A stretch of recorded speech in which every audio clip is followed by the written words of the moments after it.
We are live. That's it. 42 minutes later. Oh, yeah. We're always late, apart from that one time I was early. Are we late? Yeah, we're way late. But it's not, we're always late. They expect to be late because of Danny. Apart from the first podcast we did this year, Danny turned up like early, wasn't it? Yeah.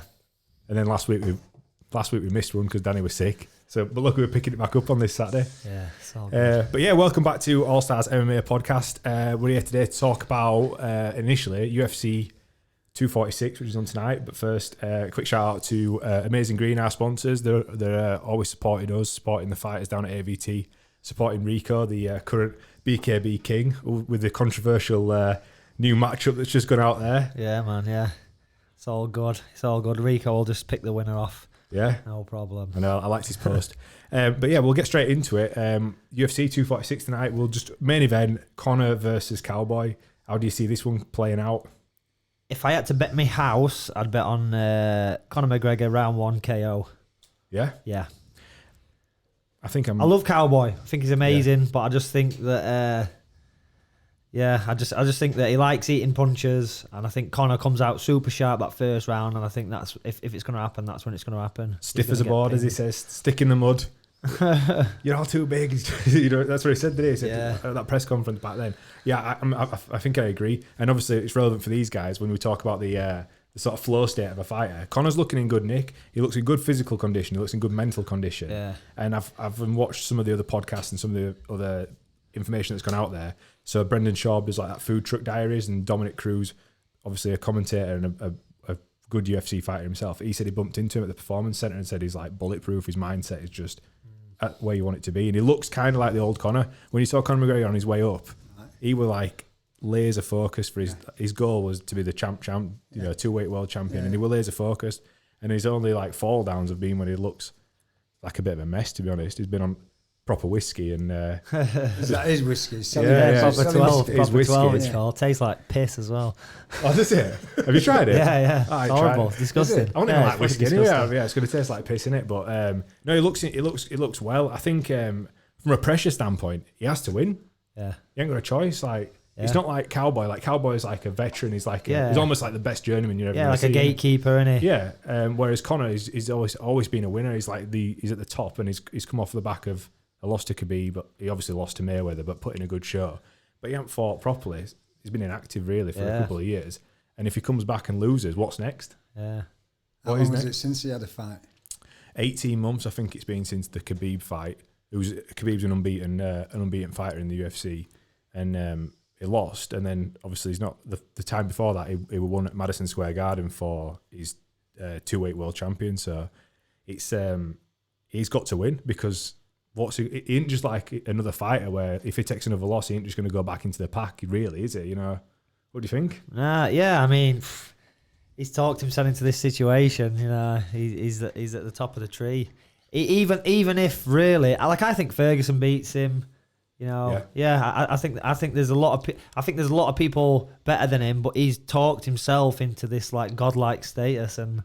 Yeah, that's it now. So, but that goes back to the mentality of him as well, I think, because he has.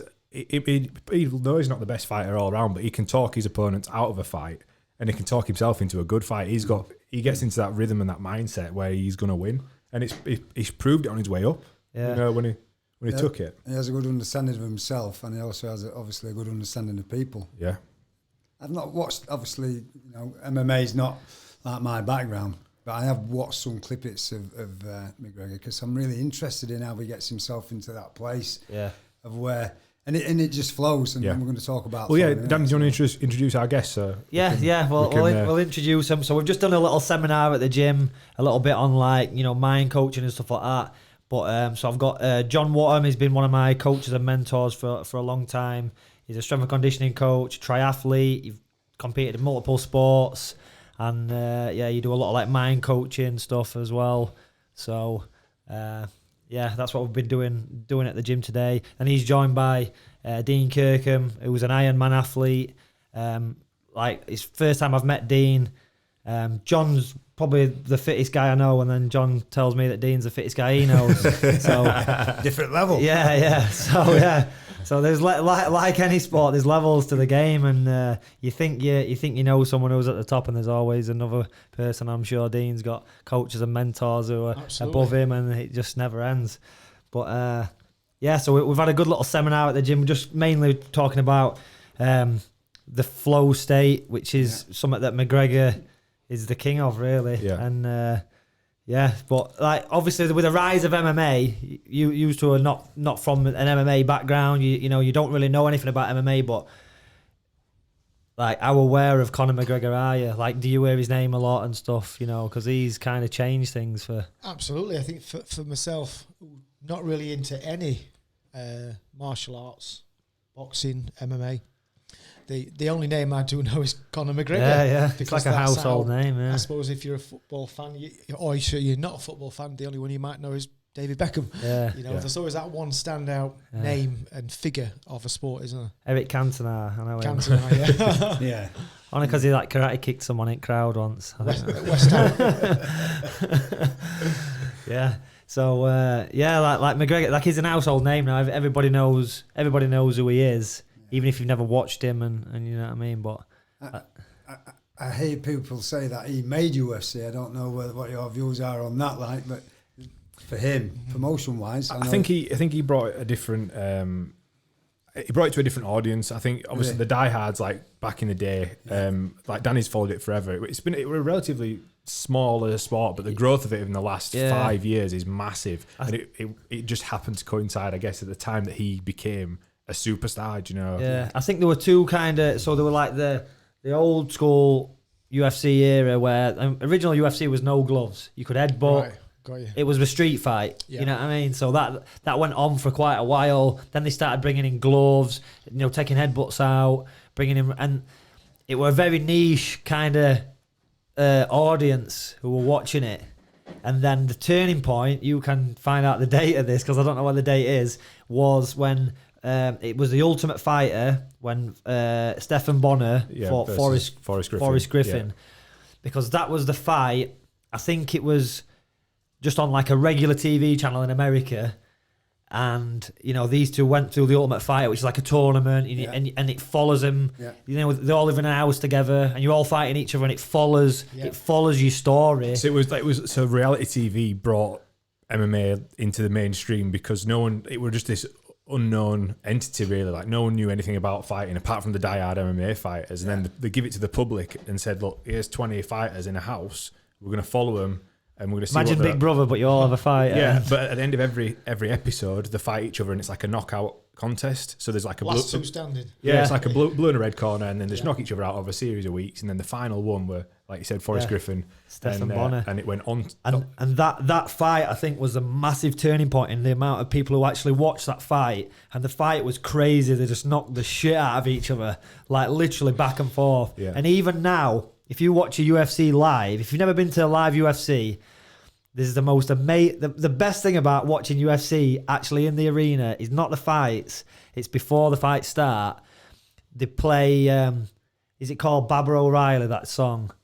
It's a song anyway. I can't. I'll find it. But that song comes on, and they play a highlight reel of people getting knocked out, fighters walking to the octagon like legends. You know what I mean? Yeah. And it builds up, and like the crescendo of the song is the Stephan Bonnar Forrest Griffin fight, and they play it in black and white, and they're just punching each other, and the crowd go crazy for it. You know, because it's just like this. And even now, I can feel, you know, excitement. Yeah. You're getting excited. You know, I'm just sitting. You're in this massive arena, and you're just watching this happen. There's not even any fights going off in the cage, and you're watching this song, and then you're just like, fucking hell, this is amazing. And it gets everyone pumped up. And then when the fights start, everyone's kind of buzzing. But that was a fight that everybody tuned into. Did you find the date for that? 26th of August, 2006. 2006. So that were a massive turning point for the UFC. That's what all of a sudden everybody's watching it. You know, your average person now is like, I want to see it. Yeah, because and again, I don't think it'd ever really been seen on television, that style of fight. Like, it's just most people watch boxing because boxing's easy. Yeah. You could watch boxing. You're not a boxing fan, but you could understand two people punching each other. You can. easy to understand, isn't it? Oh, he punched him, you know, it's easy. But where MMA is a bit more intricate, there's more, you know, the grappling, and it's a bit more. So the modern version was 14 years ago. So that's not an old sport. It's actually a really new sport. Yeah. And then you saw it like rise again to sort of like what you'd probably consider like the diehard fans now back in the day when they're watching sort of Nick Diaz versus GSP and all these names. Yeah. And then this new breed of fans came in with McGregor. So McGregor, like this Irish pissheads, man. This Irish fella. This Irish fella just sort of came out of nowhere. I mean, there were other people that had done it that talked shit but not. I don't think anybody were as successful as sort of coming in saying this is exactly what I'm going to do as a career path. So I'm going to become the champion, and then not like do exactly. So he'd call the fights beforehand. So he got like this Mystic Mac sort of nickname because he'd say, "I'm going to do this in this round, or I'm going to do this. This is how I'm going to end the fight," and he pretty much hit the nail on the head for every fight. So he had this climb, and then obviously had his character. So from like a marketing standpoint, he brought a different.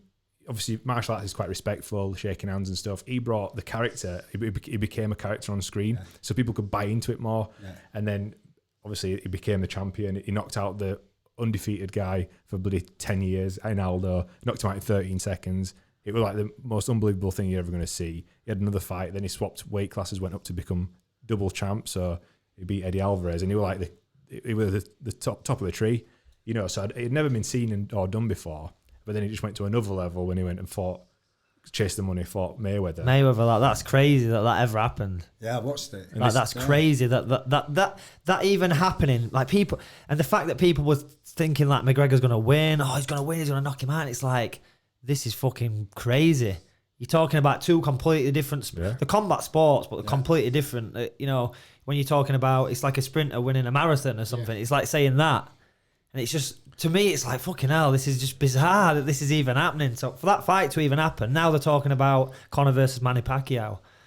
That fight's actually in the works. They're talking about that now. So is it crazy in the sense of they just don't understand his way of thinking, or is it crazy in a jealousy from other side angles of people thinking, why is he getting all this attention? Yeah, I think there'll be people that probably are jealous, but he's the one that sat and focused, and he's just like, he's laser focused and set out these, like, there's nothing stopping him. I'm going to aim for this, and like no one's going to do anything about it. So he's focused his energy and everything towards that, and he's succeeded. He's done it. Yeah. You know? It's just crazy that, like, 10 years ago, if you'd have said to me that the UFC champ is going to fight the boxing world champ, and Floyd Mayweather, I'd be like, what the fuck you on about? That's never going to happen. And he's just created this like unbeatable persona that he managed to get the fight. He's never had a boxing fight. So if you look on the boxing records, you got like Mayweather, what is he, 50 and 0. Yeah. And then McGregor's is a debut, 0-0. So and he's fighting him. Do you believe one day a UFC fighter could genuinely beat a world champion boxer? Well, that's what McGregor's just said in the press conference. Within the realms of what we've been talking about. Mindset, flow. Is it possible that a person from one sport can actually genuinely beat another person? I believe it. I mean, like, with the mindset, and then McGregor, like, he was never going to win, but he did win some rounds, didn't he? Yeah, he won some rounds against Mayweather. Landed some punches, and I mean, I thought it was going to be a complete whitewash from Mayweather, but then it did do all right, and it was just crazy to see it all unfold. Like, I never thought I'd see that. And then in the press conference yesterday, he said, my goal now is to become a boxing world champion, as well as the UFC world champion.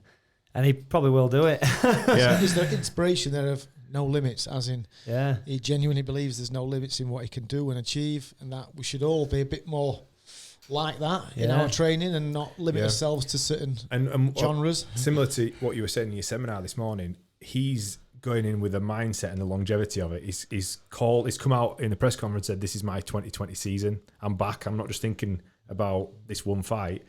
I'm going to be active this year. I'm going to have a good season of fighting. I intend to stay healthy. If I get through this fight early doors, I'll fight on the February card. You know, he's like, I am going to have an active season. Yeah. So like, all this is that mind. So he spent 16 months training now, building up, getting into a good like flow, a regular training, with everything, and then saying, right, I'm back here, 2020 season.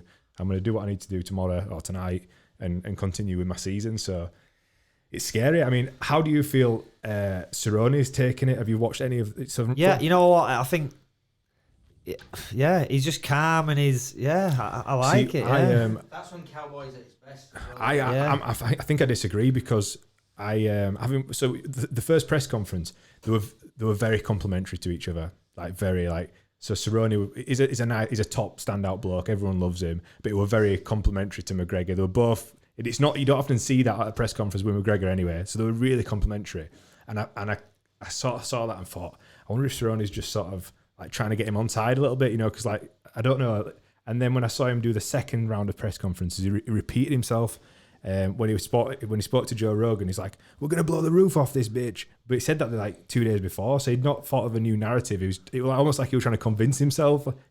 This is what I was just observing. Yeah. I'm thinking he said that the other day, and he's just said it again. Yeah. Has he got nothing new to say? Or is he just like trying to convince himself that we're gonna have a good fight and we're gonna blow the roof off this bitch? Not, I'm gonna fucking flatten him. Do you know? Like it didn't. So was McGregor equally as pleasant to him as he were? So McGregor was weirdly more than ever. Yeah, it was pleasant, but he'd said we're still going. We're here for blood. Do you know what I mean? So he had that killer instinct, whereas like Cerrone didn't seem to have that same retort. I don't know, because when I've seen McGregor, the bits that I've seen of him, he's like, I'm having that belt and taking the belt off the guy and like stamping his authority all over it and saying, I've already played this movie. Yeah. All I can see is myself coming out and being the next champion. He is doing that, but he's doing it in a different way to before. He's sort of being a lot more respectful. Yeah. He's like saying, like it's sort of like a lot more respectful to Cerrone. He's a good fighter and stuff, but then he's still saying, I'm still gonna knock him out. And I think that's probably on Conor's part, because he understands he's got the most pressure that he'll ever had in his fighting career. He's coming back off these losses, and he's had a long time out. He knows that he has got to win. So pressure affects his state? No, he doesn't. He's the most calm fighter you're ever going to see. Like, he'll go in every title fight he's gone into, in every fight he's like loose as you like. The Aldo fight, so loose. Aldo were at the other side of the cage and he's looking down, wanting to make eye contact. Ref claps, and they come out, proper tense. McGregor stepped back, left hook and just dropped him. And again, that's interesting that he said that, because one of the clips that I'd seen of him, I think he'd got a coach who just taught him how to. Oh yeah, we're doing that Ido portal. See, they were taking piss out of him. Remember? They were mean. There were all sorts going on. He's like a movement coach, yeah. Playing touch butt. That's what Diaz said. Didn't he? Playing touch butt. Do you think how he is then, like psychologically now, although he's still got that drive to be the best? Do you think through that another experience what I'm aware of is when he had a bit of an issue with somebody in a pub, and so there's a lot of like people going negative towards him from what happened there. He needs to play a bit of a nice guy to get a bit of people on side. Is he trying to fetch that back round but then still be that instinct of winning that fight? I think so. Because I'm interested in how he's being that way and he's slightly adjusting to being in another way, but there must be some logical, psychological belief system happening there. He had like a really... Did that make sense? Yeah, he had a really bad run of press. Like, he had allegations in Ireland, like there were like sexual assault allegations. Then he went and he had this fight with Khabib where he were like super disrespectful to Khabib and his family and his religion. Is that the Russian guy? Yeah. So he's like a Russian Muslim, and he were asking him like, do you want some proper whiskey? And he threw a dolly through a bus, and then he lost, went on another bender and ended up punching an old man in an Irish pub. Yeah. It was just it was just a massive dickhead. Like, any fan that he had probably going to lost back at that point. Yeah. So now it's like the redemption. All missing the fact that he said he's aiming for, and his number one goal is Khabib in Moscow. Yeah. And so I think having the same attitude that he's had towards fighting and Khabib, he's going to really struggle to get Khabib in Moscow. And if he does get it, he probably won't make it out of Russia. Nah, he's been to Moscow recently. He's been to. It'll be all right. Actually, one of my mates is his bodyguard. Yeah. So, any inside scoops? All going on? No, really. You know what? So he's a mate of mine. He actually trains at Body's gym. I bet you've met him. Ricky Truman, he's called. He's a paratrooper, jacked. He's fucking trained super hard. Yeah. And he's like, we were doing pirate hunting. They were out doing that on boats and stuff. And then he's like, I'm doing close protection now for McGregor. And I'm like, oh, cool. And then I saw a picture of him other day, like McGregor walking and Ricky's behind him and stuff. So he's actually with him all the time. And he said, like middle at night, like 4 o'clock, he'd be like, we're off to the gym, and he'll have to go to the gym with him and stuff. And he says he trains so fucking hard. Yeah. Says like, honestly, he's like, this guy Ricky trains hard. You know what I mean? I've seen him train. I think he introduced me to him in Bonnar. Yeah, he's a beast. Yeah. And he's like, fucking hell, McGregor's like another level. Like he's training so fucking hard. It's like crazy. So to come from him, someone who knows what hard training looks like. Yeah, he's definitely putting class. When you're getting up at like 4 in the morning in a different he's waking up and he's just thinking about, right, I need to do something now. Like he's asleep, I need to train. You know, that's class, isn't it? That. Yeah, I've been watching a lot of that SES Who Dares Wins recently. I've been binge watching it. See, we had Rico interviewed by them. Yeah. I'm gutted Rico didn't get on that because they came to the gym and interviewed him and it was so positive. They were like, oh, fucking hell, this story. You know, Rico's got a great story. And I thought he's definitely getting on that. And they never called him. Possibly because he's too good. Maybe, yeah. He won't fail. They've all got, you know what? There's a point. I reckon you're right there because you watch obviously they've got to build a bit of a narrative, and everyone's got this like skeleton in the closet. You know, every single because they've got it's their reality TV show, and I'm watching it and I'm thinking, fucking Rico would smash this. I watched it because obviously we've seen him train for. It's not good to watch then, is it? If someone just wins easy, Rico, it would get through it. Like physically get through it. I think mentally get through it. I just so that's probably why I didn't get the call up. But I've been obsessed with that and watching how people sort of. So it handled it too well. So they want people who are going to like stumble and make TV. Yeah. So if you're playing, make a fool. Probably. But if he's going to play and sail through it, it's more interesting where somebody breaks down. Yeah. I mean, I watched it last week and at Middleton they were interviewing. They were doing the psychological bit with him, and he was cleaning the desk while. The girl was sat in front, and he just said something like, "You're fucking boring." Yeah, the CrossFit bird. It just broke her. Yeah, shit. I didn't see. I hadn't seen this. Basically, Ant was just sat there, it was just chilling, disinterested. And the lady were like, "Oh, I feel like she's really like a CrossFit athlete." She's like, "I feel like I'm a really good fit for this. I've got a good mentality. I do CrossFit. I compete at a high level. I blah this, blah." You're like, fucking boring, God, and like didn't even look at her. They just fucked her off, and she was like in tears. She were in bits. Yeah. But prior to that, she was like, "Yes, I'll go up against any male." Not that they shouldn't, but she was really selling that part. But I remember we did our 7-day exercise with Marines up on Dartmoor, and I watched guys like breaking down in tears. Man, it was just mental. Like, because when you are sleep deprived, when you are like sat out in rain, fucking pissing down, you're doing wet and dry. It's just shit. It's awful, and you've got to sit at it. Like for me, we're like, it's only 7 days. So the program SES Who Dares Wins. It's a 7-day or a 9-day program. So ultimately.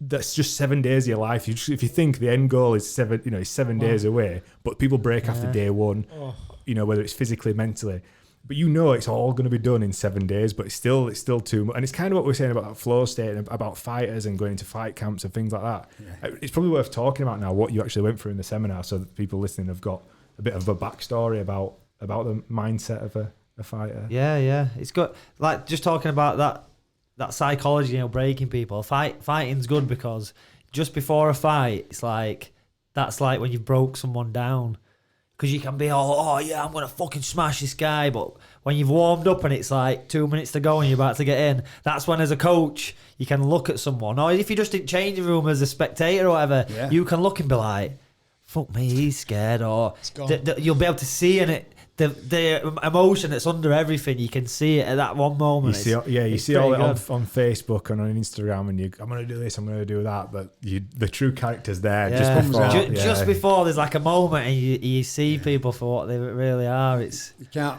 often hide for long from your true self, if that makes sense. And once you start, like this morning, so what we're doing at the seminar, I was teaching people how to control that emotion. How to stop that overwhelming, over-consuming emotion, what's going to drain all your energy, what's going to get you into that fearful state where you're going to be knackered before you get into the cage or into the boxing ring, And once you start to learn to be able to control that and control them internal movies, what we're all playing, we all run them through our programming, what we've picked up from wherever we've picked it up. Once you start to be able to learn that, and you've got more control within yourself to allow that. When we say flow, that's allowing them skills, what you've learnt, that place of least resistance where it's just happening. You don't even think about it. That shot probably just comes. That move just comes to be able to get them in that lock. I don't know the terminologies of your locks and things. So somebody who goes into a place of where they're super stressed, they're not in that place of where they can get into them core skills, which is just stored in your frontal lobes, in the front part of your brain, in your frontal lobes. So it was interesting when I came to Doncaster, to Kate Steele at Doncaster. Yeah. And one of the fighters, sort of privileged enough to be in that position to watch him in the changing rooms and waiting to go into the ring, and it was self-doubt and questioning himself, and it was going into a bit of a panic mode and into a place of stress. And then Rico was there coaching him along and talking him out of that place. And even to where he was shouting instructions to the lad when he was actually in the cage, and I could see the lad was connecting to what Rico was doing, and he actually talked him down to be in a place of flow, where skills just came out, and he actually won. But to see the transformation of being in the place of where it was very uncomfortable, and it was touching on panic. Yeah. To be able to be talked back down into that place and manage himself to allow himself to win that. So for us this morning, it's about teaching people to be able to get into that place, to self-coach themselves with a mind, not just prior to a fight. You know, from getting up in the morning, get yourself into flow. Yeah. Like your, metaphor what you use about the bamboos. You're watering the bamboos. Yeah, I'll better explain that. And I only came across it this week, but I've always had a sort of a mindset like I've got this end goal in sight, and it's everyone wants instant gratification, don't they? Like most things now, people want it instantly. Nothing comes instantly, especially you'll know if we can triathletes. But like in anything, business, life, whatever your goal is, it's going to take a while to get there. And then somebody said this analogy. It's like a bamboo shoot. If you wanted to grow like a bamboo shoot, for the first year, you'll water it and it'll grow like 6 inches. Then you'll water it for another year and it'll grow another 6 inches. And year 3, again, 6 inches. Year 4, still 6 inches. And you're like, where's this fucking bamboo shoot? And most people might have jacked in between that. But on year 5, it'll grow 6 foot. And that's the same with sort of any of your goals, really. Like if you just keep watering your bamboo shoot, if you keep doing that little bit every day, maintain that mentality that you are going to get to this end goal or whatever you're trying to achieve, and just keep putting in the right effort, whether it be your diet, whether it be personal development, self-development. If you just keep watering your bamboo shoot every day, eventually you'll get the shoot, and that would, for me, would just, I don't know, like an epiphany. I'm like, fucking hell, yeah, that's what I've been trying to.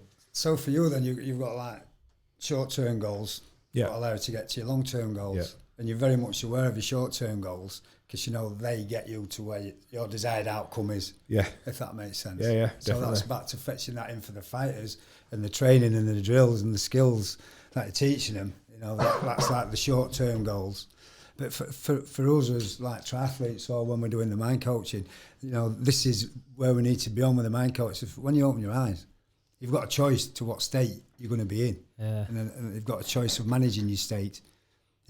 Instead of just allowing them all programs to hijack you, that little chimp in there, chipping away. Yeah. You're learning to still the mind, to focus on them short-term goals, which might be the nutrition, going for that morning run, being on time for the sparring session. We spoke about this on the way here, about being on time. It's about the preparation. Absolutely. Being on time, not turning up 10 minutes late, getting into bad routines. You've got to instill them new routines, because sometimes, we can carry bad routines over. Maybe when I used to twag school and I used to attend school late, we might carry that into, I'm 10 minutes late for work, or I'll be 5 or 10 minutes late for Danny's session. So what we say is, no, this is when it starts. Get there 10 minutes before. Get into that flow state. Yeah, get ready for it. Get ready for it. And that is discipline. Like that's all. So we spoke about the different descriptions, but like it's a discipline. Like it's ultimately you're responsible for everything that you do in life. Like I think best thing that ever happened to me were like just when I've been away at sea and I've done this and I've done that in my life. If you're 100% responsible for yourself, like you're accountable, you're 100% accountable. You don't blame anybody else, no matter what it is. Once you become really like 100%. This is my life. I'm in control of everything that's going on around me. I don't blame anybody else. You meet a lot of people that want to blame You must see fighters. Yeah. Oh, all the fucking time. hell! It's Jeff's fault because he didn't hold pads for me right, or I didn't learn this. Do you know what I mean? And they're trying to blame. It's not fucking his fault. Well, that's them not in flow then. They're just they're not in faked flow early on. Yeah, because it's easy to train. As you guys have said before, we know it in triathlon, runners, swimmers, cyclists, and you'll see it in your fighting world. Fantastic in training, super strong, super fit on the treadmill, pounding the legs on there, on the bike, knocking the watts out. So they're kind of faking this persona. And then when they actually come down to the point when flow is really needed, that flow is not strong. And the reason why it's not strong is because they've not been refining their rituals within their day. They've just taken it as routine. Yeah. And routine's no good. There's got to be a purpose to that flow. Which way is the flow going? Is it going right, left? Where do I need to adapt that flow? What am I getting from that? What am I getting from it? What do I read from it? So when the hard time comes in the changing room, or like for you guys, what's going through my head now? Why is the flow stopped? What do I need to do to create that flow again and stop what's coming in? And it's only going to be as good as the practice you've been giving it. If you're not practicing it properly 100%, you're faking that energy you're giving to it, you're just bouncing off the reliability of your coach, you're just bouncing off the reliability of your friends and your colleagues in there, then no, there's got to be self and that's push. That's accountability in it, because if you look at, I imagine a lot of people, what they do in life, like they want to put on this persona or this vibe. Fighters might do it. I need to look like a decent fighter in front of Danny or in front of all these potential people. I need to match them or be good for them. But if they do it for themselves and everything they do, if it's to better themselves and be accountable 100% for the fighting, it don't matter what Danny thinks, because they know they've given 100% in everything that they're doing, and they are going to get better. Do you know what I mean? Like, I don't know that. They can give Danny 100%. Yeah. That's maybe for an hour or 2 hours. Yeah. There's another 22 hours in a day. 100%, yeah. Right, so what they're doing for the other 22 hours, how is their sleep flow? Yeah. How is their breakfast flow? How is their, meditative state flow? I don't talk about meditative as in crossing my fingers together and crossing my legs and humming. I'm talking about the words I'm saying to myself every day. Yeah, in points where I'm going to question myself. I'm just about to swear and rant at somebody. No. I'm going to calm myself. Pav said it, didn't he, about being on the treadmill? Like that is when you've got your demons. Before you go into that, the treadmill, just going back, that's really interesting what he said there about, flow is not meditation. Yeah. Meditation is where you're centered and you're open and you're present at this time, okay? And you don't have to have your eyes closed like Dean said and chanting away. Being in flow is being present and being focused on the objective and the outcome. Yeah. And when you focus an objective on the outcome, you've more chance of getting to where you want to get to.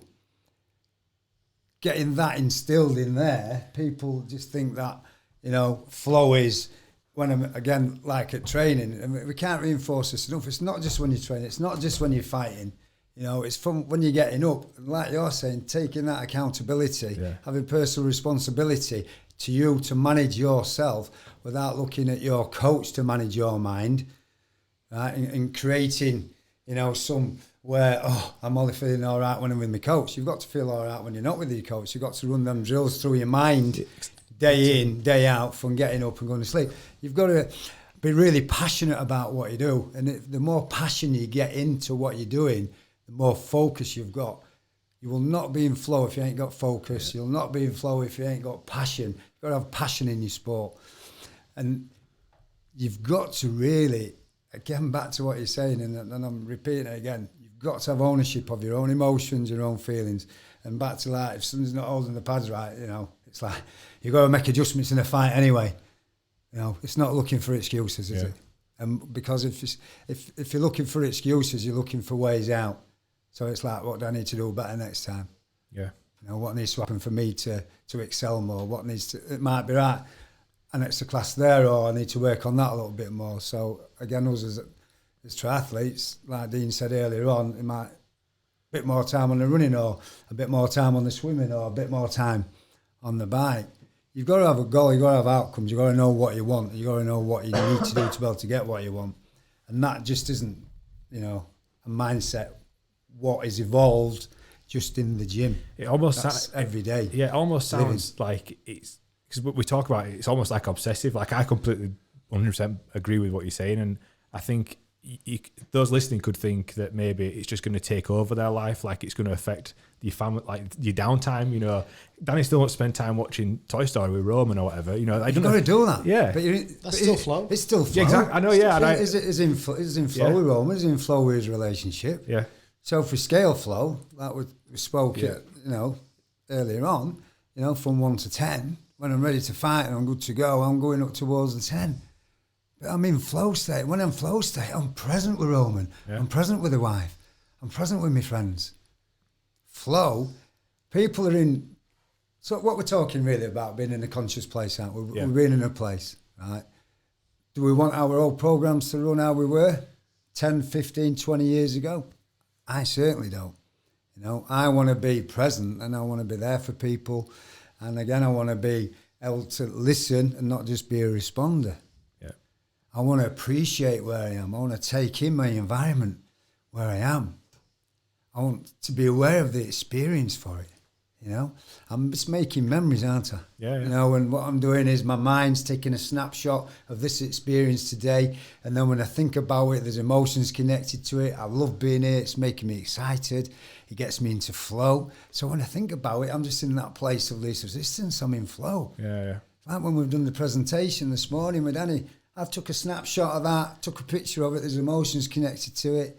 The work that we did with the lads, got them out, did a little bit of NLP stuff with them, a little bit of mind management with them, give them some resourcefulness, give them some tools to help them along, whichever way that is, whether that's just everyday living or fighting. Because everyday living, you know, it's managing your state. And that's what we're talking about. And then we use, you know, we're in flow, or we've just got a good vibe, or I'm being whatever I'm being. There's different words connected to what we're talking about, isn't there? Yeah. So what all I'm saying is, let's work on trying to get as good a vibe in your body as possible. Yeah, because I remember when you first said about flow before, like Rico was probably one of the first times I'd heard about this flow, and I just thought it was when just before you get into the cage, right? Get into this flow state. No, but I never, because that's what most people might assume. Yeah, as well. yeah. I would have thought the same. You know, like I've seen it in fights, like someone like Louis or Bram. You know, they start the fight, and then at a certain point in the fight, you can see there's a change, and then they're in flow, and everything they do works. They're super creative. You know, they're landing stuff and they're adapting to what their opponent's doing, and I can physically see it. I can see that it's happening in front of me, and I get excited. I think, fucking hell, this is it. They're in, like, they cannot be beat. You know, when they enter that mode, it's almost like they can't be beat now, because I can see that they're in that. It's like being at Matrix. Yeah. Do you know what I mean? Absolutely. It's the amount of attention you're giving a moment in time. You've got to have attention. You are That's giving it. 100% attention. That's when the flow's at 100 mile an hour. Yeah. You might be giving it just a little bit of percentage, and then the flow drops a little bit. That's when you allow yourself to watch Toy Story with your kids and this, but you're still not stopped. You've not stopped the water flowing. You are in a good place, and the key thing is also when you're in flow, that it's always ongoing. That you don't fix things that are broken in your technique or fix things that are broken in your fitness regime. You're always refining it. You know, for myself and John as swimmers, we might be working on a stroke angle of our arm. Left arm, right arm, one's not as strong as the other.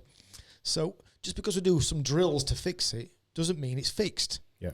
That impingement there will always be there. The kick, the knee, the guy with the knee problem, he will always have that problem. So he can't just think, I've spent a week on it, it's fixed.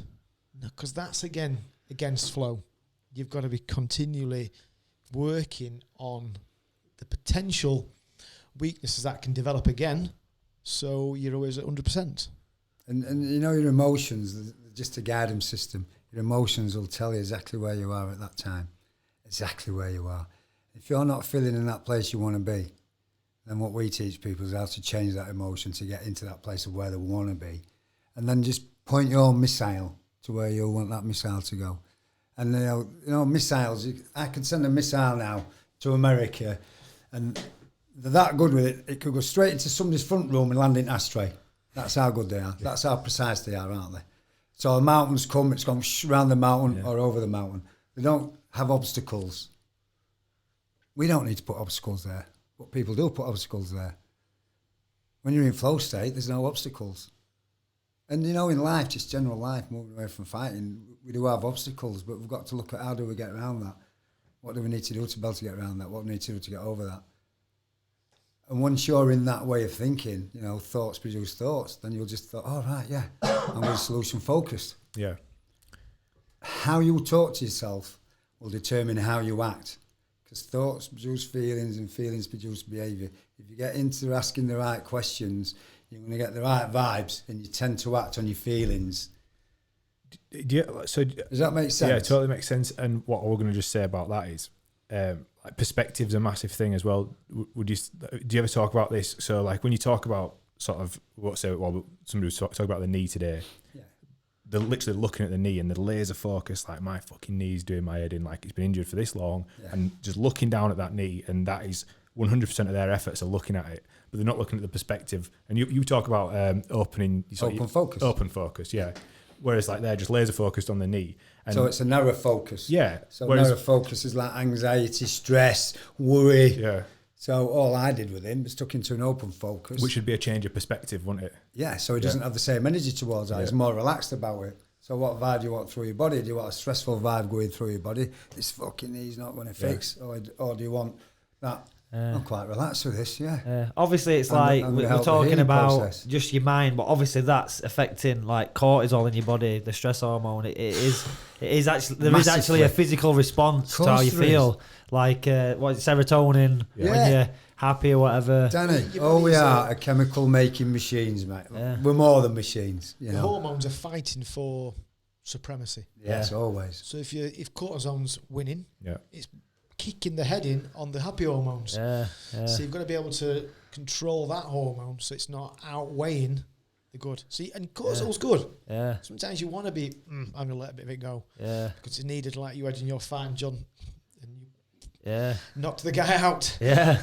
You just released a bit more. Yeah. You didn't know it, but you did. Yeah. So like too much of it's not good, is it? No. Yeah. It's a fat hormone as well. You know, we've worked with people in the past around weight management. It'll suppress the fat burning process. It suppresses the fat burning process. What stress does? Yeah. Stress hormone. Yeah. Stress hormone. That then it'll affect your weight management. So it'll make you put on weight. It could potentially. Yeah. That's why you see a lot of people who take antidepressants get fatter. Because of the ability to build quality muscle, because it does with messes around with the hormones and stuff. Never knew that. Yeah. Like so, with all this, let's take it back because you've not really spoken much about yourselves. You know, like what you've done and stuff. So we're talking about what we did this morning, but like with this mind coaching and all this positive mindset and everything, did that come first, or did triathlon and sports come first for you? You know what I mean? So did you get into triathlon and then you realised, wow, this is a big part of it, I need to get really good at this? Or was that something... Do you want me to go first? I think for myself, I always had that mindset. I didn't know it. Yeah. I thought I was a bit weird. Yeah. In a sense, because I always expected to win. I always had this expectation of doing excellence, and I'd be frustrated if I didn't do it. So I'd always looked at how I can better myself, and I would look at the Ironman race, which is the triathlon. Again, as a sport, Ironman's probably only as old as MMA. It's not old, it had its 40th anniversary a couple of years ago, and mixed martial arts is similar. So it's a sport that's learning, developing in terms of how do you blend a swimmer, a cyclist, and a runner to complete 180 miles in as quick a time as possible with the right amount of training. Yeah. So the physical aspect was probably the one I had to work on the most at the beginning, because I knew I could do it. A bit like you were talking about earlier, you'd like to just go out and run a marathon. Yeah. Without That's the training. physical, because you believe in your physical aspects and you know you've got that mental strength. So for me, the Ironman is life. It's not just a sport. The persona of Ironman and that discipline it gives me, that control in my life, the way I speak to my wife, deal with my kids, the foods I eat, the lifestyle, the friends I have, is all around me being a better athlete. Yeah. It's not just I do Ironman. It is a part of me. Yeah, it really is. Yeah. When did you start? Like when you started sports, did you just start? Were you just running? Like what point did you think I want to be an Ironman? Like what? I don't know. It's like a calling. I think you see it and think that's me. Yeah. You don't see. I think some people will see it and think, God, no, that's way too much. But some people will see it and that's for me. A bit like in your world, there's a difference between boxing with your pads and your gloves and head guards at a junior level, but then to go to the knuckle fight, that's a big jump into it. And I guess in triathlon you can have the sprint version, or you go to the Ironman which version. I'm actually got. Me and Rico we're going to do. We're going to in April. We're going to do the sprint one. Yeah, I think Ironman calls you, and that sounds spiritual. It sounds, in a mind of well-being. But it does, I think. Would you agree, John? Absolutely. Ironman is a calling. Yeah. Once you've been there to that place, that certain other athletes who have done things and been to places in your boxing when you're fighting world, and you think, I've been to a really dark place there. Yeah. And the dark place usually comes when you're on that run, because the distances that, not all the time, but the majority of our races now are Iron distances, aren't they? Yeah, because obviously you're running last. For people who don't know about Ironman and stuff, the run is the last part, and that's after 2.4 mile swim, 112 mile on the bike, then you've got a marathon to do. So we go to dark places. Yeah, so some people run a marathon and fucking collapse or whatever. Yeah. People train, for years just to run a marathon or whatever. So you're just doing that as a bit of a finisher on end. Like Dean's saying, if you cut Dean in half, it'd say, triathlete through and through. He's very passionate about it. And that passion obviously links then into his focus, because you've got to have passion for focus. The more passion you've got about something, the more focus you've got. And to get into flow, if it's about to flow, you've got to have passion, and you've got to have focus, and you've got to have a goal. You've got to have things what trigger your mind to get you into that place. So that's what Dean has. And with us saying it's a 2.4 mile swim, 112 mile bike and 26.2 mile run, I mean, that isn't from an egotistical point of view, that's just what it is. And we get lots from that. But at that time, there's been times when I've been racing, I'm thinking, I'm not doing another one after this. Yeah. Then I've had to give myself a good talking to. And then day after, I booked another Ironman. I booked straight back on it. When it's opened, couldn't wait to get back on it. Yeah. So it's like lads when they go in and maybe they don't have such a good fight, then they can't wait to fight again. I've got to do it again. What's driving that? And going to me, that's for me, having 20 plus years working in substance misuse in different substance misuse clinics in the NHS, private clinics, trying to understand why people do what they do and the changes and the benefits of change and what gives them that drive.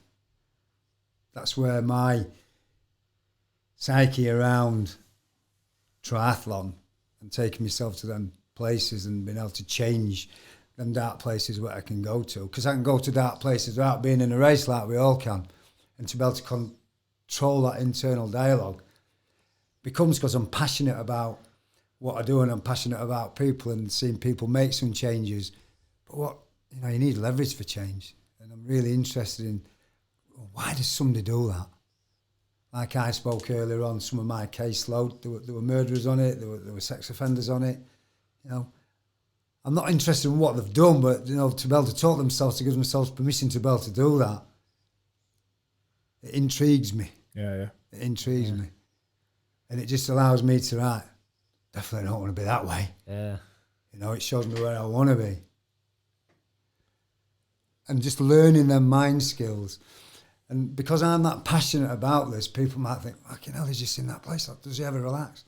But for me, it is relaxing. Yeah. It is relaxing. It gives me a good focus. Yeah. It gives me a good direction. Just like Dean said, makes him a better partner in his relationship with his children. You can be more there.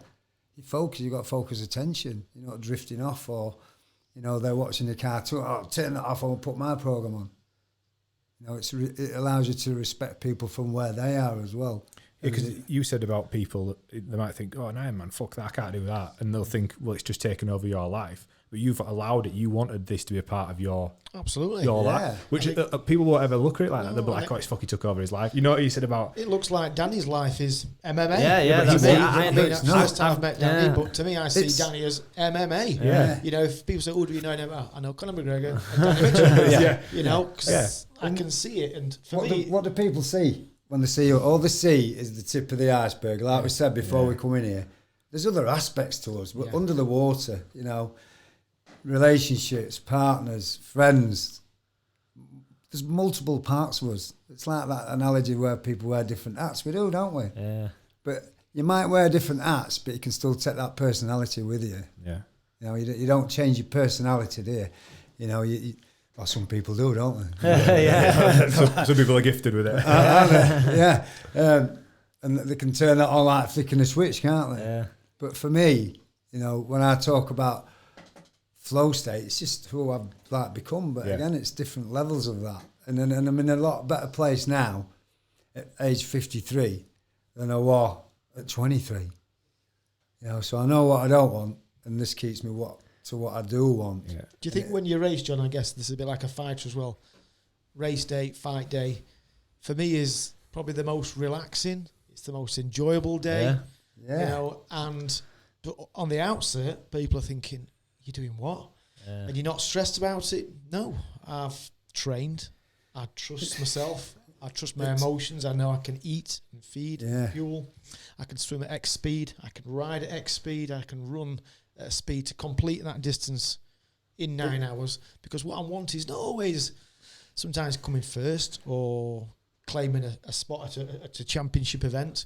It's just sometimes looking back on that event thinking, wow, I created a good day there. Yeah. You know, I went through some bad spells, but I was resourceful to get through the point when I wanted to get off the bike because it was too hot and I had no water left. But I put myself into a resourceful place and said, right, come on, just keep turning the pedals. Focus on getting some oxygen in.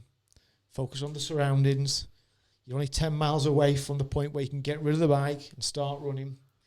You know, I'll get some nutrition in because calories will get the blood flowing again. Get rid of the bike, and it's the marathon time, and you're thinking, right, you've done 2/3 of the event. And in your mind then, you're only thinking, it's just a marathon.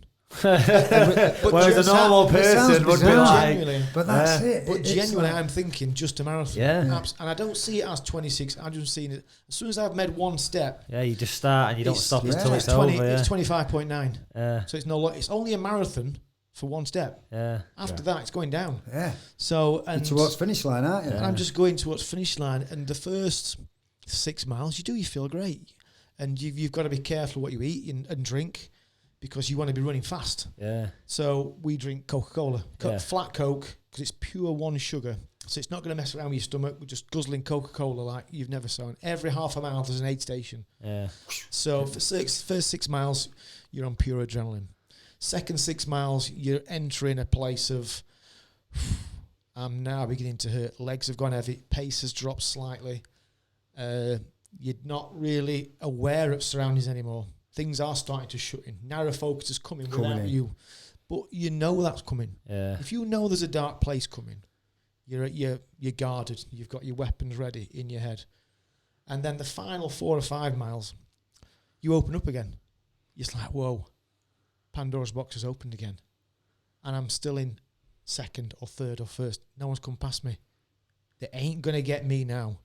I'm going to start to put the hammer down again. And that's when you realise that after 9 hours of racing, there's still more speed there. So you think, I've not even touched sides yet. Come on. As an endurance athlete, I've got more. It's amazing. There's what your more body in can the do. tank. Yeah. So for me, when I finish a race, it's always a case of I'm analysing. Yeah, there were more there, and there was more there. If I'd have not slipped up by dropping a water bottle there, I'd have had more water on the bike. If I'd have not, I could have swam faster. I eased off slightly. So I'm doing the sums and thinking, yeah, there's another 10 minutes there. Yeah. Another PB, another place. So you're analysing where it can get better and stronger, and where your state of mind was tested the most. So where did I get tested the most? Was the heat? Was it the lack of nutrition? I need to practice that. practice that more. Put myself into that place where getting John's shed where it's warm, right up, do some heat training. That goes back to before these. Cause some people would have, let's say, an Ironman could have just the one Ironman. That's their achievement. That's their goal, and boom, I've ticked it. Yeah, but that's okay. That's fine. But Absolutely. for you, there's probably never going to be an end, is there? Because if you've won an Ironman, for example, but you're still thinking, well, I can do it quicker, I can do it better. So then there's always more on the horizon. So that flow, that goal is never. It's just a never-ending sort of road, really, is it? You know, like for those listening, obviously, like we don't know much about, you know, Ironman itself, but like what John were explaining and stuff. So this, where is it, in Kona? Yeah, Hawaii. That's Hawaii, that's the World Championship. That's the World Championship. So that is just in relation, obviously, talking about MMA. That is like the UFC of Ironman. That is like the pinnacle. That's the pinnacle. So you've raced there 4 times now. It'll be 4 years when I do it in 2020. So I've already qualified. The race isn't until October. Yeah, so that's like the highest level of Ironman. So that's crazy. That's the pinnacle to get to Hawaii, to get to Kona. And what kind of times? What like the average times is? But what kind of times are you doing that in? Again, it depends on course. So it can be if it's a lake swim or an ocean swim. We're talking. My last swim was 55 minutes for 2.5 mile. The 112 5 hours. That's riding at 22.2 miles an hour. Fucking 200 watts on a watt bike, just over. Yeah. It's just like switching off at that, isn't it? Like 5 hours, like holding that concentration. But that's we'll go back to flow in terms of its attention. Yeah. I'm giving what's required attention, and that's the skill you develop. The fitness will come. Yeah. That's just a natural part of human being development. The attention that you're giving something, and how much attention you give to technique, your breathing, your nutrition, you'll get through it. The body is amazing. It can do anything. And then on run, it could be anything from 3 hours 05 to 3:22. For me, some people might be longer. But certainly sub 3.5 hours you would need to do to get a good place. Fucking hell, yeah. It is top 1% in the world. That's crazy, yeah. Ironman. Yeah. It's good, but I mean, John again is an awesome athlete. So, you know, it's great to train with John, and we banter ideas around a bit like yourself. Like, MMA's new. You're trying new genres, big into the mix, new moves, new training methods. Your guys were talking about the watt bike, and they were talking about the treadmill workouts they were doing. You know, you should never stop trying stuff like that. No, you got to keep yourself in stretch. Yeah. Just keep trying. Yeah. So John as well, like, because obviously I trained with you. It must have been like 10 or 12 years ago, and I'm boxing, and you were doing the conditioning sessions that were like when I first met you. You were coming down, you were beasting us. I think it was a Wednesday night. Yeah. We'd do some like boxing drills, and then you'd beast us, and everyone got super fit. It was good. So, but at that time, I don't think you were doing triathlon, or was you at that time? Was that? Like I've been doing triathlon since 2010, I think. All right, yeah. So about 10 years. So around that time, so I probably met you just before you actually got into fully into it. So what was you doing before, sports wise, and then why did you switch to triathlon? Like what led you there? Sports wise, so as a kid, I was doing lots of weight training and that. Because you did some bodybuilding, didn't you? There's some nice pictures of you on your Facebook. Yeah, that's it. Flexing. Yeah. Nice, few naked ones as well. He's got them up in the shed. Yeah, they're up in the shed. So, in my teens, I was doing a few weights and that, bit of boxing, but I started to get serious in sport around probably the age of 27, and I moved from Doncaster to Gould for 10 years, and I ended up playing rugby for Gould Town and that, and I went to judo club in Gould. Called him John. John Burkill, yeah. That's it, yeah. So I used to go there on a Friday night and maybe on a Tuesday, whatever nights there were. So, and I owned my own gym at that time as well. So I was very much into the fitness. Got a little bit of a boxing sessions going on in the gym as well. And playing rugby, I snapped my Achilles tendon playing rugby. So I'm sat in my gym and I'm like, I don't want to be this. I'm used to that's a serious injury, isn't it? Achilles tendon. Yeah. Like I felt mine twang, and like, I know that if it goes, it's like serious. Like a gun going off. Yeah. Like that, serious business. Yeah. Yeah, we was playing. I think we was playing Hull. So I was playing for Gulltown, and we were playing Hull. And so I'm all potted up, and I'm sat in my gym and that, and this flyer come through the door saying Mandrel Television, linked to Sky TV, Home and Health or something like that. Wanted the bodybuilders, people who'd never competed in bodybuilding before, and they wanted to train him and give me a nutritionist, follow them for 12 weeks, film them for 12 weeks on this show called Body Spectacular. So I just filled this application in because I thought, can't run about, but I can do. You can always do something if you're injured, can't you? Yeah. So I can do some benching, I can some lat pull downs, I can even do some leg extension, can't I, to a degree, and get them quads going. So I filled the form in and went to this up to Newcastle, and you had to go through, an interview, and you had to do these mad things, see if you made good TV. So I'm mad anyway, so I made good TV. There was a bit of a story behind me, my background, and I was really into mindfulness and meditation then, like I am now. So I got on this bodybuilding regime, and they trained me, got a nutrition, and I won like the Central Britain bodybuilding. Is that what the pictures are from then? Yeah, that's right. Yeah, that's pretty cool. So that got me into bodybuilding. So I kept that for going for a couple of years, and entered another show and came second. But then the rugby was calling me back, and I went to playing rugby, and then I broke a rib playing bloody rugby, and I can remember that at that time with my oldest daughter's mum coming to pick me up from the hospital saying, I'm not coming here anymore, you're just getting injured. So that was like the turning point to leave the rugby alone. And then I was like, because I got that competitiveness about me. Yeah. And then I moved back to Doncaster, and I was taking a kid on the pads, and he said, I wouldn't mind doing a triathlon. And then I thought, I wouldn't mind doing a triathlon. So we trained for this triathlon. And then it was like, the Hatfield Triathlon we were going to do, which was a sprint one. I think it was a 750 swim, 20k bike, 5k run. Yep, that's the one. So we'd entered this. So this was maybe in like the January, and it was in July. So we got plenty of time, but we're like, so we'd entered it. I thought, let's do one before that. So we went to Helvellyn, and we did frigging Helvellyn before that triathlon.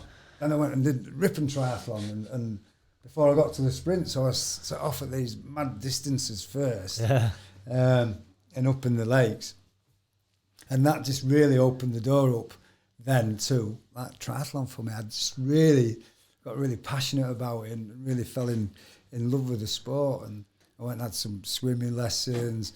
I went and got a coach at that time called Kev Dawson, and he got me going on the bike, showed me what we're all about, getting levels and stuff like that.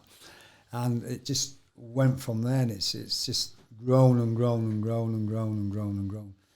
And sport for me, it's, again, as much as my mindfulness and my meditation and working daily on trying to become the best I can be, but not from an egotistical or an arrogant part, just within myself, especially around my parenting and being a partner and being there for people, because obviously I don't work in NHS, but I still do therapies at home with people. So I'm working with people with low mood, anxiety, or within sports. It just became part of that. It was like the whole package for me, because what I'm teaching people there, I can do when I'm running, I can do when I'm swimming, I can do when I'm on the bike, and I just felt very congruent. I've got that heart and mind coherence, that balance in my life, and what you're passionate about, you're going to keep doing more of, or you should keep doing more of, because if you don't keep doing more of it, you're not that passionate about it, are you? Yeah. And then I just think with being an older athlete at the age of 53, it's something I can do for the rest of my days. We race against people, they're like in the 70s. Yeah. I can be racing for being in the a European one for Great Britain. I've raced for Great Britain in age group as well, triathlon, like Dean has. And I can remember being in racing age group, and the people in the 70s doing and completing. I think the oldest man in Kona, well, in his late 70s, weren't he, last year? No, that's fucking mad.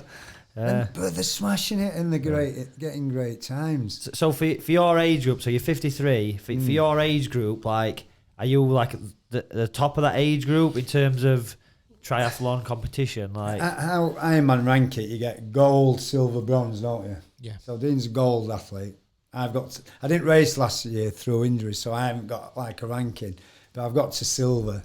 So Dean's in the top 1%. I've got to, I think it's top 5%, and it goes down like that. Yeah. So I'm quite happy. Still pretty decent, isn't it? I'm quite it's happy. It's not bad. Yeah, it's amazing, isn't it? Yeah, I'm quite happy for the progress that I made. Yeah. But a lot of that, again, it's like with Dean. I've been coached off for Dean, so I've gone from Kev to Dean, and you know they have great models. And being an NLP practitioner, for me, it's the old school NLP where it's based on excellence. How does somebody perform? Yeah. And I knew he was a great athlete, and I met him in Mallorca, not with Mallorca, Lanzarote. We were doing Ironman Lanzarote, and we were staying in the same place. And I'd heard about this Dean Kirkham and that, and he has a great, he has a good following, and people are like, good athlete, and he is a good athlete, and like you'd think that I would fit, but again, it's gone another level. So he's, doing like a 9:20 for an Ironman distance. Then best I've done is a 10:45. Look at the difference there. Yeah. It was a 55 swim. I think my best is a 1:03. And he did a sub 5 hours in Mexico last year. Yeah, it's just amazing. It's amazing what your body can do when you put yourself in that place and trust in it. Yeah. And then his self-reflection of where, I can get a bit more there. And it doesn't sound a lot, 10 minutes over 2.4 mile swim, 112 mile bike and a marathon, but it is a lot. Yeah. Means everything. It means everything. Yeah, I'm going back minute, to Lanzarote. It's 18 weeks today. Yeah. Lanzarote. I'll sign up. Where do I sign up now? Iron distance. I've got my numbers on the board from the last time I was there, and the last time I was there was when I met Dean. Yeah. And I'm breaking it down what I can take. I think I did a. It's very, very early. I did a 12:08 there. I won't take that 8 minutes off. I want to go sub. I want to go sub 12. What can I shave off on the swim?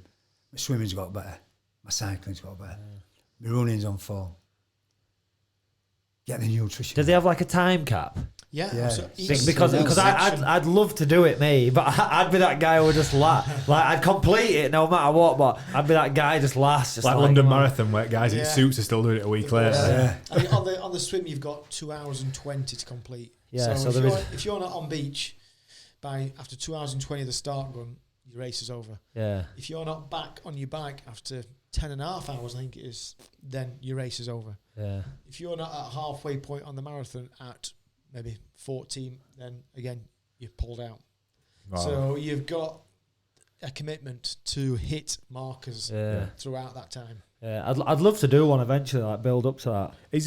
I've got a question. So I might have mentioned it on the last podcast, but in the old school days of like hunting and stuff, and like as younger generations, they're like sprinters. So like you'd have the older generation hunting down over long distances, tracking, and then the youngers would be like obviously sprinting and attacking. It's like the tortoises and the hare, isn't it? Yeah. So is it true in life that like the better athletes are the ones that are knocking on in older ages rather than?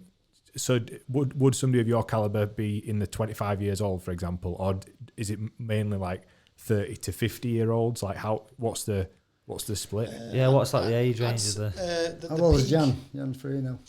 He's 38, 39. So world champion's 38, 39. Yeah. So that is older than the most other sports. Yeah.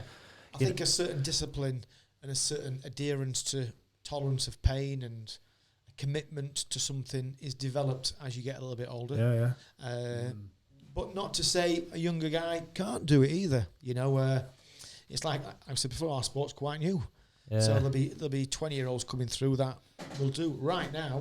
No, if you look to the overall finishing like stats, you'd probably say the first 10% is full of 30 to 45-year-olds. Yeah, who are the fastest. Yeah. The fastest. That's fascinating, that, isn't it? Because it was like that in UFC. I mean, for a time you had like Randy Couture was the heavyweight champion. He's 46 years old. Yeah. Do you know what I mean? And yeah. You know, and it was like I always say this thing where like the best fighters, it's where your sort of physical attributes, your youthfulness meets your experience. Yeah, so at some point there's a crossover, and that's where you're best. And then obviously your physical attributes are going to start to diminish, and you're just relying then on your experience. So, but there is that crossover point, and I think it's different in all sports. I think for MMA it used to be later because of the amount of learning, like especially that I had to do, because I didn't have an MMA coach. I had to go to boxing, jiu-jitsu, wrestling. I had to learn them all separately, put them all together. So that took 10 years just to do that. And then I had to try and fight. Whereas now I could teach somebody that in 3 years. Yeah. So now the champion, you got John Jones. How old was John Jones when he was champion? 21. 21, I think. 21 years old, and he was UFC champion, which is fucking crazy. Yeah. So I think that the bar has been lowered in terms of age in the UFC. Yeah.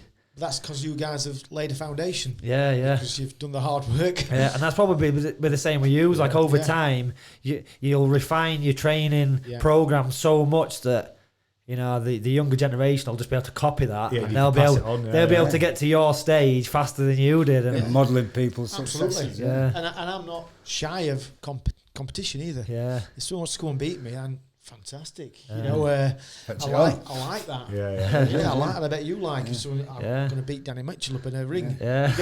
You're not going to be like, no. I think come on then. I think for you there doing that puts you into your flow state. Oh, doesn't absolutely. It? You know, I love that bit of competition. Yeah, competition. It's a good trigger for I was just going to say that. Yeah. And we all have triggers, don't we? Yeah. You know, it's a good trigger for Dean. My observation of him, the more quality of the field fetches his qualities out. Yeah. It allows him to perform at his best. Yeah. So he likes that little bit of resistance.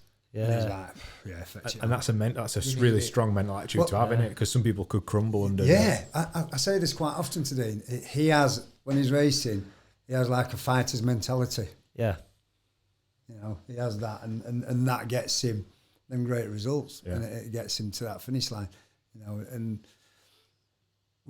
that's a big part of Dean's DNA, that little bit of internal, like, I want that little bit of edginess. Yeah.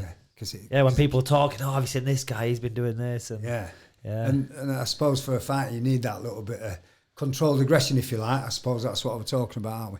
And you can have that in your flow, can't you? Yeah. Where it's controlled, where it's hijacking you, and you're just going into that, what we spoke about earlier on, just that emotional state. You know, you need to be a thinking fighter. And a thinking fighter is a dangerous fighter. Yeah. You know, somebody who just loses the plot.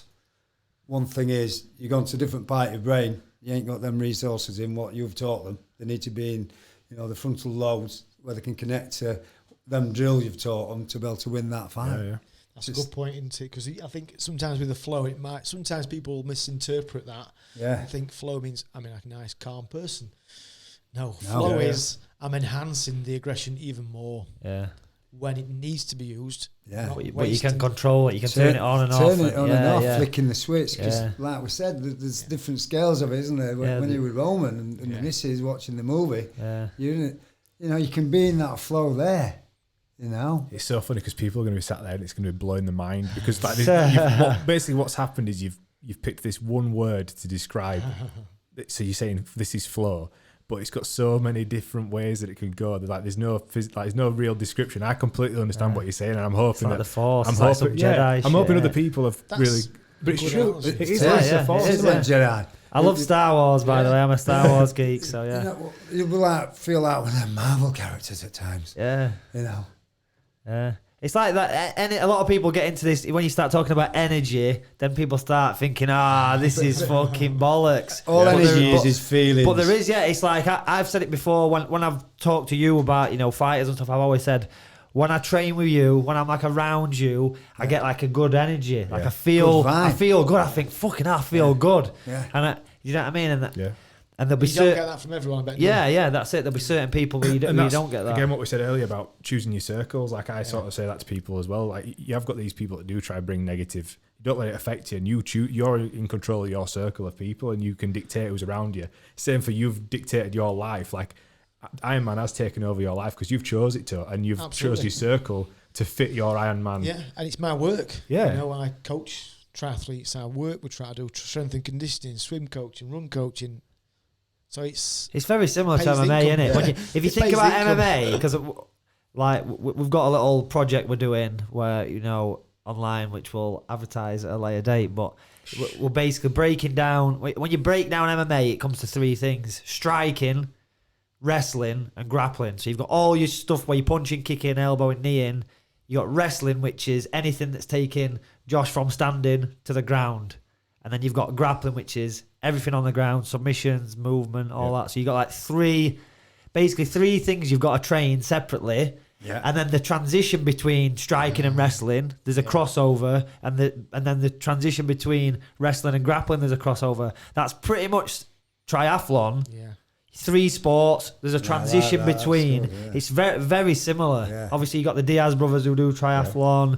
You know that. You know, people argue, oh, this kind of fit. You know, CrossFit don't work for MMA. Triathlon don't work for MMA. There's all these mad things, but obviously they're doing triathlon, and it's they're known in MMA as like super cardio machines. That's what they're known They've for. got good endurance base. Even a sprinter needs endurance. absolutely. Yeah. You know, so what they've got is got the endurance. Yeah.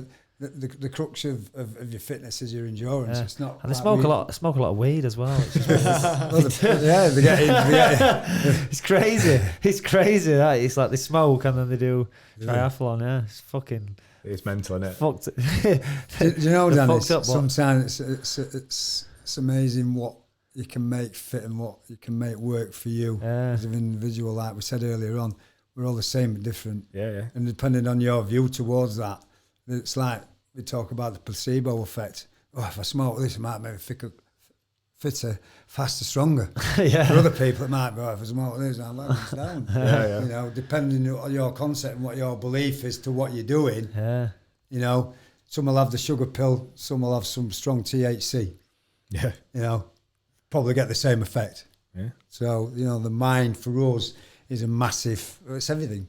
Yeah. Everything comes from there. Our perceptions of people, we all form different beliefs about people, and that even spoke to us yet. Yeah. You know, we have perceptions and beliefs around what people do or what they don't do, and they have their own. And depending on what their beliefs is around it, they give themselves permission to do it. And if they think it's doing them a world of good, and it probably is on some level. But then you can go to another level, can't you, with smoking weed, where they're getting, you know, cannabis psychosis, if you like, because they can, because of the strength of cannabis now. Well, you know, it's 60 times stronger than it was back in maybe the day when I used to smoke it. You know, it's different, and chemical, and again, it affects the chemicals in your brain.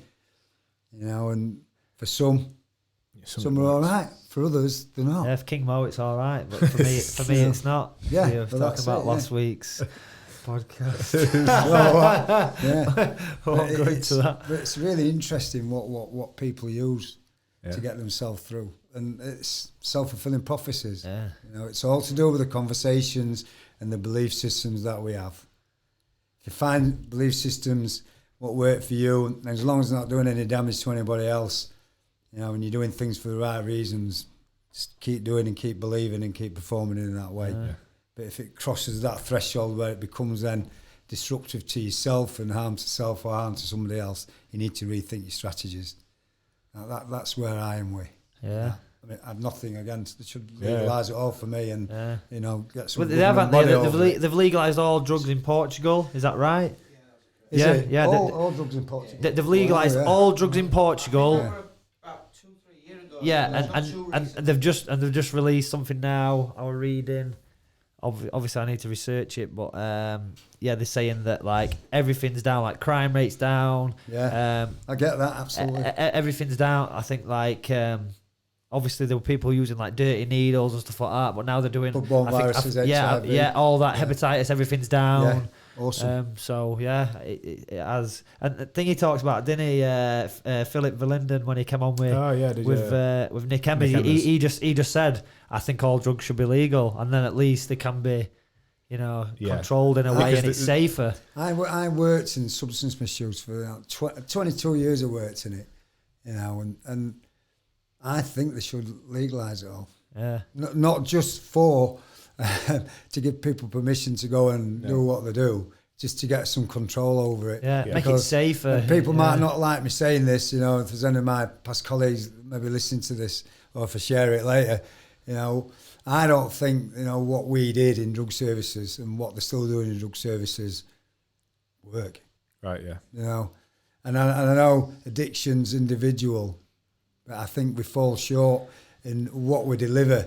And dare I say it, some people I've worked with should probably not be workers in substance misuse anyway. Yeah. Not because they've not got any personal experience themselves, and I'm not saying somebody who has personal experience who works in addiction has got more experience and becomes a better worker, because, I've worked with people who's never had a drug in their life and they're fantastic therapists. And that I just don't think, I'm going like government stuff now, I just don't think they've got it right. For me, they should legalise it and have a controlling body over it. And it's like the methadone. It's easy to come off of heroin than it is methadone. Yeah. Really? Yeah, absolutely. Yeah. It's hard. There's a lot. Obviously, in my village in Thorn, there were a lot of heroin addicts and stuff. And I'm not against medications. I'm not against methadone. But I know people who've done their own rattle and self detox on heroin, and they've got it off easier because they couldn't do the detox from the methadone. Fucking hell. But man, we prescribe methadone for, we're talking about blood-borne viruses, Hep C, HIV. It's about reducing that risk, and it is about harm reduction, and it comes under harm reduction. Yeah. And if you give somebody get them stable on methadone, that affects crime, if you like. They're not going out burgling, not going out. Yeah, that does. It all comes back full circle, doesn't it? Yeah. So it comes back onto that. I mean, I worked at the drug intervention program, so any crimes connected to substance misuse, you come onto the drug intervention program, and our first thing was get them stable on a script. Yeah. Get them stable on a script. But then they use on top of a script. Yeah. Then they see it against the script. Then they've got an habit on top of an habit. Legalise it, get some governing bodies around it. Maybe even more. Yeah, decriminalise it, and then. Yeah.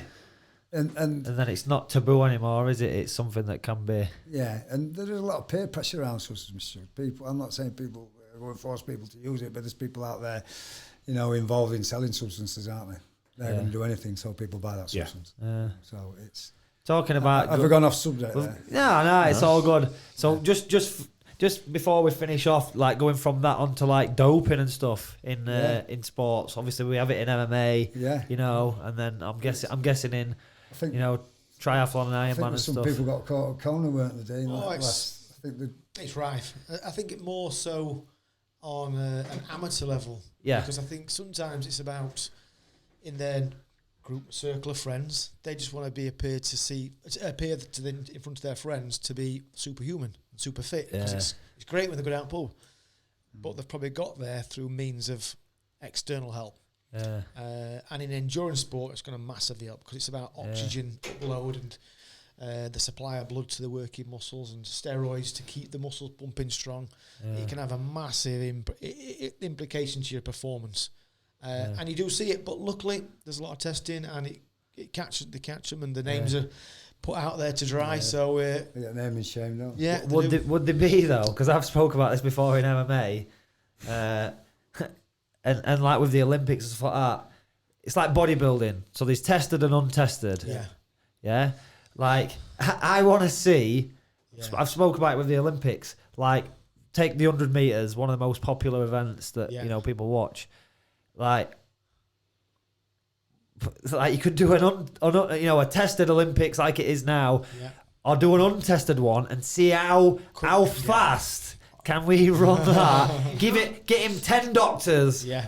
Get him do whatever. Yeah. Obviously, from an ethics point of view, that guy's got to sign something like it. This might explode my heart. Yes.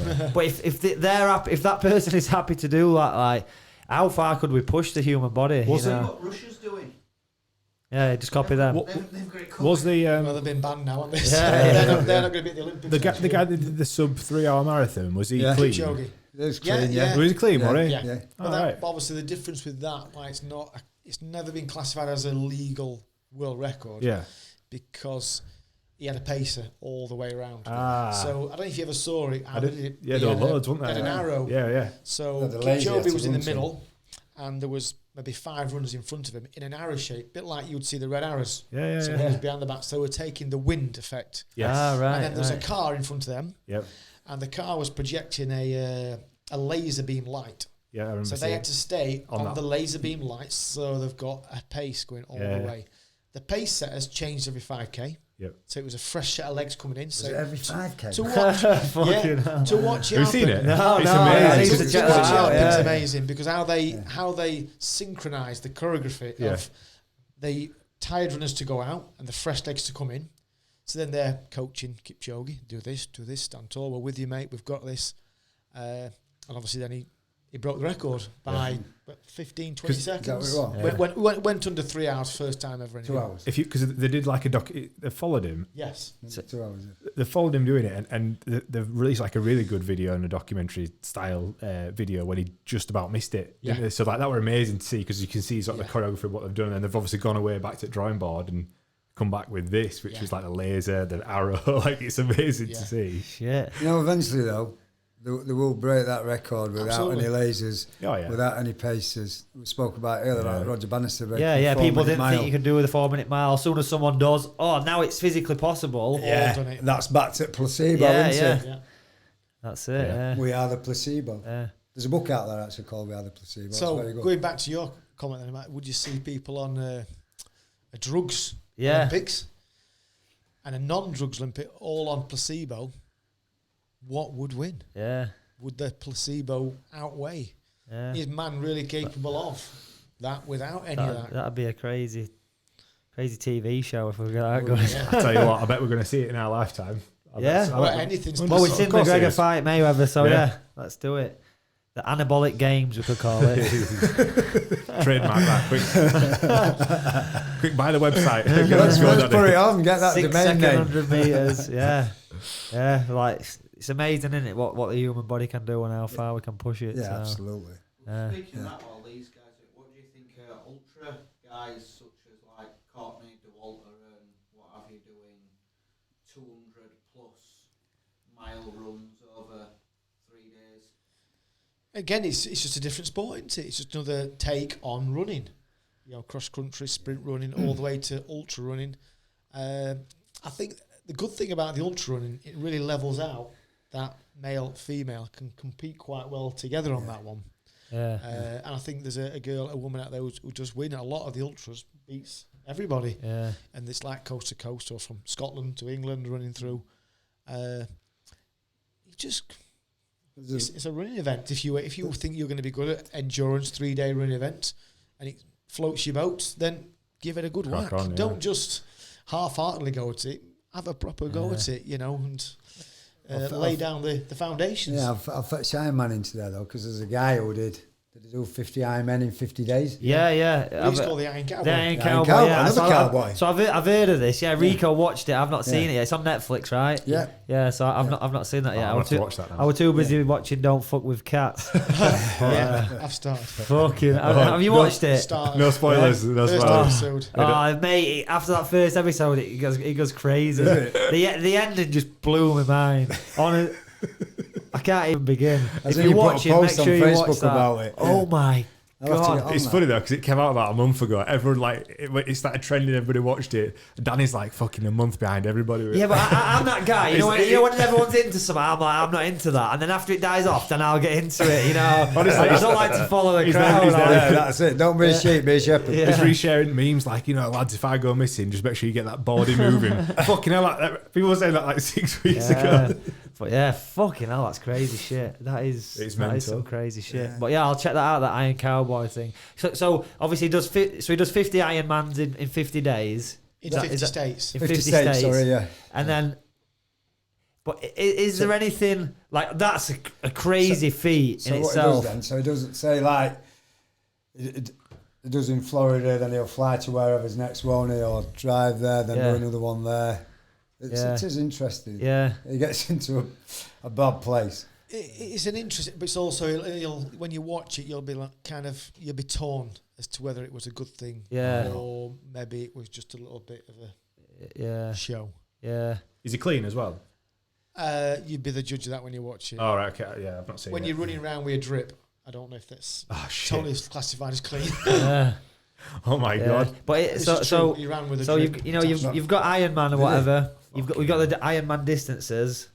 So because you got sprint triathlon, then it's just a regular triathlon. Yeah, which they call originally known as the Olympic distance, because that was a distance they selected to be in the Olympics. Yeah, and then what's after that is another step up. Half Ironman and then Ironman. And then an Ironman. Is there anything?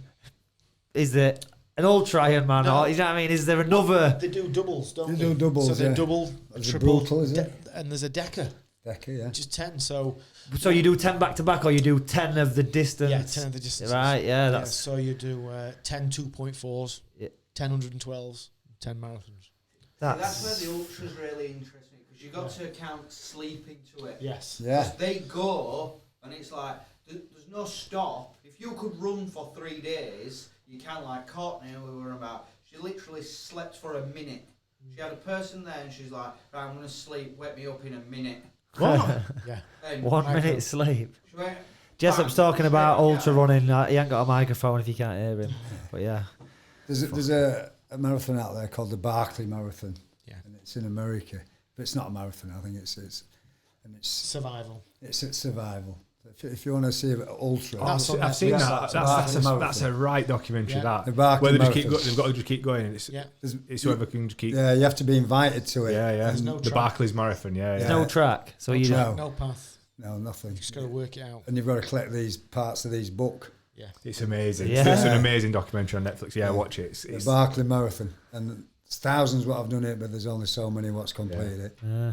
it's mental. A lot of years, nobody finishes it. Yeah, that's So is there a finish? They change it every time, don't they? Yeah, so they the do. location changes every time. Yeah. So there is a finish line, or Every day there's a finish line. Yeah. It's like 7 marathons over 7 days, isn't it? Yeah. But it's more than that, and the terrain is just ridiculously terrain. It's like mountains and shit. Like And what they do is you turn up and you don't know when the race starts. It's this guy, as soon as he lights his cigarette, that's the start of the race, isn't it? yeah. And you have to take your number. You take your number plate off your car. Yeah. So you'd have to take your number plate off your car as registration for the race. yeah. You can be at the start line Which for 2 sounds days strange. before What it the fuck starts. is this? It's right up your street. Yeah, it sounds. I love random wants shit. you- Yeah, it's sounds random, good. Danny. It's- Yeah. Underground. Anyway, I always thought about doing something like that with a fight. Like you play a video game like Yeah. Tekken or something. So you could have like levels. So rather than just having a fight and that's it, you could have like, right, you got this guy. Then if you win, you go through there. You through a maze, and then there's another guy. you run over an hill, and there's another guy. Yeah, with a big sword. It's sick, wasn't it? Yeah. Yeah. Yeah, then you have to swim in with crocodiles to get to the next guy. So before we finish, has anyone ever done a triathlon and then had a fight straight after? No, that could be you, Danny. That could be you, Danny. Or fight whilst you're doing it. Yeah. So that's the plan then, to do that triathlon in the morning, then have a fight. Possibly. That could happen. I'm going to do that triathlon. Sprint triathlon, innit? Yeah. I'm terrible at swimming, so I need to get on that. I think the terminology at sprint triathlon makes you think it's a short distance, but Yeah. you're still going to be going for about an hour and a half. Yeah. So it's... I'd say 2 hours, mate. I would say an hour and a half. Let's do 2 hours. I'm looking for 2 hours. Yeah. Rico get an hour and a half. Yeah, Rico's a good swimmer, isn't he? Bloody hell. He's a good little swimmer. Yeah, he's like a I've been seal. swimming with him the odd Fridays and that. But he used to swim for Gainsborough Dolphins or something like when he was a kid. And actually, I swam with him yesterday, and we're doing some good efforts and that. And he's just got like normal shorts on, so they're like drag shorts, and I've got all streamlined, and he's like still on my toes, and I'm like trying to break it. Don't tell it, they're listening more. So I'm like, I was picking up and trying to break it, but he's just like there. Still there. So I said to him, so we're doing some 50s, some fast 50s. I said, these are balls out. He left me standing. I couldn't believe it, like, whoosh, gone like that. So we've got to the end, and he's gone, I think I went a bit hard on that one. So we're on like 20 seconds. I kept it to 10. I thought, no, we'll just keep pressure on him. But his breathing's up. Yeah, I was aware of his breathing. Yeah, because I actually went to enter the triathlon Good athlete, on the page, or whatever, and then right at the bottom, all your details, and it says like, what is your swimming time for 400 meters? So I've not even been in a pool for however long. I don't know what I could swim, so I'm gonna have to go to the pool first. But Rico said about 6 minutes is what he's doing it in. I guess he is. If she's like John, then He said just like 6 minutes 30 or something. Yeah. But this list, it were like 6 minutes, 7 minutes. It went all the way up to like 14 plus. So I think I'm just gonna stick that and then just aim to beat 14. But yeah. You have to get to the pool. Yeah. I live right next to it, don't I? So Yeah, of course you do. Have to get there. Yeah. It's the technique and stuff. Like I do front crawl, but my head I'm like that, just left to right with my head, just. Crazy. Let's go and have some lessons off for D. Yeah. He's running a swim coach course at the moment. Yeah, we're doing it in Doncaster, So whereabouts are you based then for all your coaching and stuff? Doncaster. Yeah. Anywhere around the Doncaster area, but don't mind if you're an athlete from outside Doncaster, because a lot of it's online. Yeah. Similar to what you were talking about earlier, where I can send people programs online, videos online, and techniques to follow. Yeah. So you can be anywhere in the world and be coached these days. Yeah. So if there's people out there who are interested in training with you or getting to see you online, where do they need to look? They can go onto the website www.realfitness.org or just call 07766 164 919. There you go. And are you on Facebook and Instagram? Instagram as Triathlon Dino. Yeah. And if you just Google Triathlon Dino, Real Fitness, it'll pop up. There's loads of links to get to Dean. Yeah. And I must say, as being one of his coach athletes at one time, you will get great results. Stick to the plan. Amazing. What about for you, John? If people want to get to see you, Facebook, Instagram, they can get in touch with me through you. You can get my phone number. Yeah. Send us a request for Facebook. I'll reply back to you if they want to come for some therapy or what I do. Some mindfulness. Changing state. Mind fucking. This honestly, Thank you both for coming down. Like this is going to make you or break you. This is it's been amazing. This podcast, it's definitely up there. I think it's one of my favourite podcasts we've done. Yeah, I've been excited. I've been saying for ages I need to get John on and stuff. And there's so much we could talk about. We could just carry on. Just scratch the surface. Yeah. Even in the seminar, we was on about. We went on. It needs owning down into we'll cover that subject only. Yeah. And then it can really blow you. Yeah.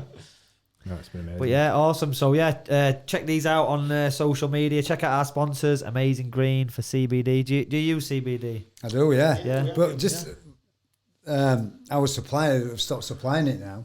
Because we need some. Yeah, because we need some. So if you need some, we need a new supplier. Yeah, so Amazing Green. We need a new supplier so we can supply it. Yeah.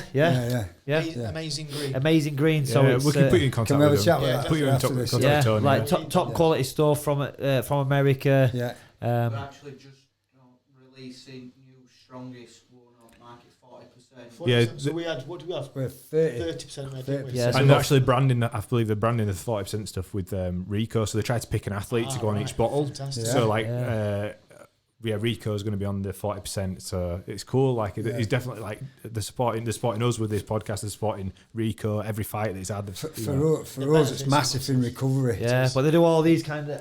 Look at this. So you've got these this is cream, CBD cream. Balm, like a balm. Yeah, so you've got that as well. So you've got the cream, everything. You rubbing your skin then? Yeah. So you can use that localized area. Yeah, yes. People with eczema, stuff like that. It's really good. I've heard about the eczema. Yeah. So the cream. They do gummies. They do vape oil. They've got a product. They've got gummies. Is that I was gummy sweets. Chewing them up, they've all gone. We had them all. massage oil as well. So masseuse can use. That's been around with a bit as that's melted itself. Yeah. We're in old office and some were beaming in, so it's melted as that. But lost its power. Yeah, we're but we need some of that. We do need some, Dean. Yeah. Yeah, but we can sort you out. So check them out as well. Yeah, we will. Check us all out on Instagram. AVT10 discount code. Oh yeah, AVT10 for a discount code if you want to buy some CBD products from Amazing Green. Yeah, just check them out on the website. Sweet. Thank you very much. It's been absolutely amazing. Thank you it's been great. Been no awesome. worries. And we'll do it again in a few months. We'll get you up again and we'll see where we're at. See how the boys are. We'll do it after my triathlon.